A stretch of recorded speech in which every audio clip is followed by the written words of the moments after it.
everybody here has a vested interest in their community. Thank you for being engaged with the process. This is where it starts, because we take pride in our neighborhood. All these folks are homeowners, and that's very important. When you're a homeowner, you have a vested interest in your property.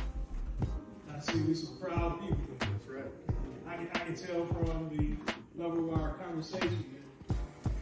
Flooding that comes from the creek over there, because I have seen it, and I'm sure some of the other residents have seen it when Chickamauga Creek, Chattanooga Creek, this side of the river floods and it backs up. The South Chattanooga area floods. That area down where the man was talking about his house has gotten quite a bit of water. Mm-hmm. And the road has closed once or twice. What are you going to do for those dwellings to prevent them from being in that flood area?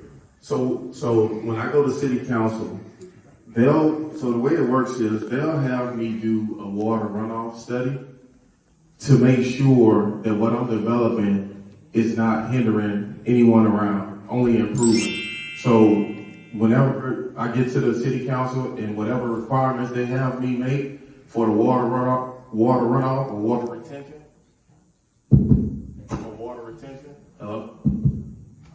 that's what I'll do. But there are guidelines that I have to follow.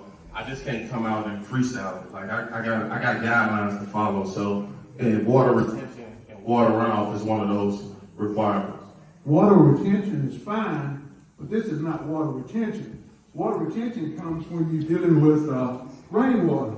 I'm talking about river water backing up down the creek and running off into this area, the homeowners in this area. That's what I'm talking about. So let me ask you this. I mean, that sounds like a pre-existing problem. It don't sound like it's anything that I'm causing. So that's something I can address with the city, and that's good to know, because I'm gonna ask for myself, because I don't want to build something in a flood zone. I mean, it's not labeled as a flood zone, but now that you tell me it's flooding, I'll definitely look into that. Well, right now, because we got the same interest. I don't want to build and have it flood on my homeowners either.